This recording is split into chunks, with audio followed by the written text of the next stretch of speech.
C'est tout pour le 2 mars 2026, nous sommes dans la 5e année et c'est le 7e jour depuis le début de l'invasion totale. Bienvenue, je vous souhaite la bienvenue au rapport de situation. Dans le rapport d'aujourd'hui, nous voyons des attaques réciproques et des gains de terrain, des frappes sur des installations importantes et des plaintes au sein de l'armée russe. Ce sera donc, comme toujours, très intéressant et parfois aussi très divertissant. D'ailleurs, si vous faites partie des spectateurs qui ont la possibilité de promouvoir les vidéos, alors faites-le aussi. Cela a vraiment une énorme influence sur l'algorithme. Tous les spectateurs ne peuvent pas le faire. Seuls quelques spectateurs que YouTube sélectionne au hasard peuvent le faire. Et on voit déjà ici en arrière-plan quels effets de telles choses peuvent avoir, ce qui profite bien sûr beaucoup à la chaîne. N'hésitez pas si vous voyez cela. Je crois que vous pouvez promouvoir des vidéos jusqu'à 3 fois par mois. Février s'est terminé de façon remarquable. Pour la première fois depuis longtemps, la Russie n'enregistre aucun gain de terrain, au final. Les gains ukrainiens sur le front sud devraient, du moins sur le papier, dépasser les petites avancées russes sur d'autres secteurs du front en février, même si ce n'est que de peu. Pour la première fois depuis l'offensive de Koursk, l'Ukraine a repris plus de terrain en un mois que la Russie n'a pu en conquérir sur l'ensemble du front pendant la même période. Pour les 3 mois d'hiver, Sifat Zyrski estime les pertes russes à un total de 92 850 morts et blessés soit en moyenne 1031 par jour. Cependant, il faut noter que sur la plupart du front, les forces russes gardent officiellement l'initiative. Cependant, sans percées opérationnelles ni gains de terrain significatifs, comme nous avons pu le constater ces derniers mois. Les combats sont majoritairement de nature tactique des deux côtés. 3 positions élevées russes, notamment en direction de l'offensive locale ukrainienne, à savoir les hauteurs 134, 167 et 161, continuent de bloquer une avancée ukrainienne plus profonde. Nous nous souvenons que les Ukrainiens essaient ici de reprendre cette ancienne ligne. Il y a là un assez grand fossé anti-char. Il y aurait aussi un remblai anti-char ici, ainsi qu'une ligne de dents de dragon. Et ces positions, les Ukrainiens les ont perdues en septembre. Ils essaient maintenant de repousser les Russes jusqu'à pouvoir reprendre et tenir ces positions. Mais on ne peut pas parler ici d'une avancée rapide. Nous voyons bien qu'ils ont pu conquérir quelques localités, mais ils n'ont guère progressé depuis. Surtout la hauteur 134, c'est celle-ci près de Ribne. Elle est extrêmement solide pour les Russes. La hauteur 134, c'est ici.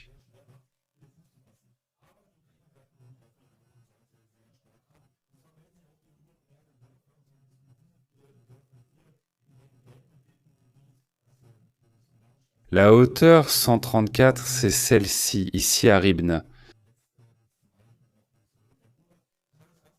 C'est bien celle-ci. La hauteur 134, c'est bien celle-ci, près de Ribne.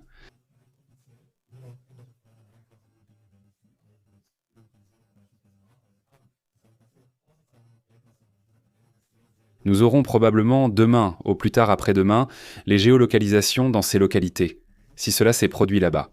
Ici, il semblerait que ce soit surtout la 110.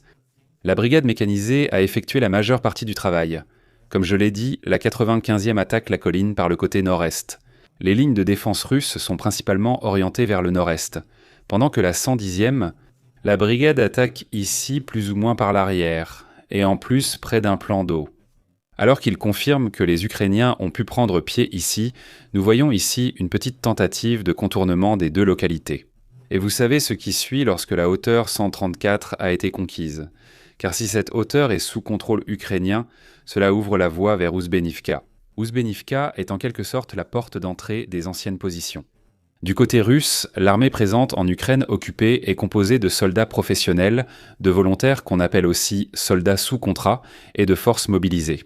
En effet, au début de la guerre, il y a eu une grande mobilisation partielle, au cours de laquelle environ 350 000 hommes ont été enrôlés contre leur gré pour compenser les pertes au front dans une guerre mal planifiée. Initialement, ils formaient encore un bloc séparé dans les forces armées russes. Il y avait en quelque sorte ceux qui se portaient de volontaires, il y avait ceux qui avaient déjà une relation avec le ministère de la Défense, donc un contrat. Et puis, bien sûr, il y avait ceux qui ont été mobilisés, et ils étaient aussi considérés comme un bloc distinct. Ils avaient leur propre régiment. Ils avaient leur propre bataillon dans lesquels ils étaient intégrés, avaient leur propre section, et n'étaient pas dispersés dans l'ensemble des forces de grève. Beaucoup d'entre eux combattent depuis lors sans véritable rotation. Ils sont également traités plus ou moins comme des citoyens de seconde classe, sans perspective claire de libération. Désormais, même les blogueurs militaires proches du système rapportent que pratiquement tous les mobilisés restants ont été poussés vers des contrats à durée déterminée réguliers. Le message a été, comme trop souvent, très clair: signer ou bien mourir lors de la prochaine attaque. Ainsi, le message adressé aux mobilisés disparaît pratiquement, car quiconque signe un contrat perd toute perspective de démobilisation automatique à la fin de la guerre. Actuellement, il en est ainsi. Les soldats sous contrat, quelle que soit la durée de leur engagement, peuvent voir leur contrat prolongé unilatéralement par le ministère de la Défense. Mais cela ne s'applique pas aux soldats mobilisés durant les premiers mois de la guerre. Soit les nouvelles recrues ne suffisent plus en quantité et en qualité, soit les pertes s'accumulent plus vite qu'elles ne peuvent être remplacées. C'est une question.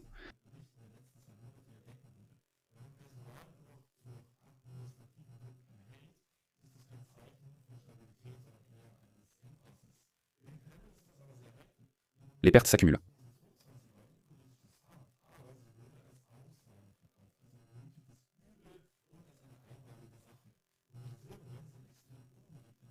Peuvent être intégrées. Parce que si on vend à son peuple pendant des éternités que la guerre se passe très très bien, et que demain, théoriquement, on pourrait déjà être à Kiev ou, encore mieux, à Berlin, mais qu'après 1469 jours, il faudrait à nouveau mobiliser. Alors, mes chers spectateurs, même les idiots verraient que ça ne se passe peut-être pas si bien que ça, et ce serait un très très gros problème pour le Kremlin. Dans la région de Bruderl-Pol, depuis début février 2026, une bataille de position assez âpre et coûteuse en pertes se déroule autour de Vesnir-Tersa, à environ 10 km au nord-ouest de la ville, ce lieu ici en haut. Des unités de la 5e armée russe du groupe Vostok, notamment la 127e, division de fusiliers motorisés, qui est représentée ici par le 114e régiment de fusiliers et la 60e. La brigade de fusiliers motorisés, qui se trouve un peu plus au sud-ouest, tente de percer la défense de la 5e brigade d'assaut ukrainienne, soutenue par le 1er bataillon du 225e régiment d'assaut.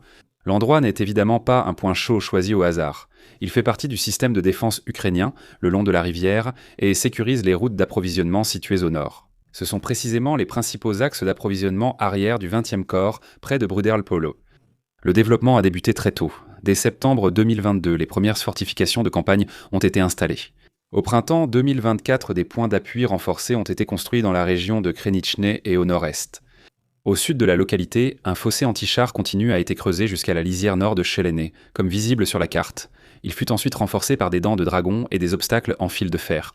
Dans les bois voisins, un dense réseau d'abris souterrains et de positions d'infanterie a sans doute été aménagé.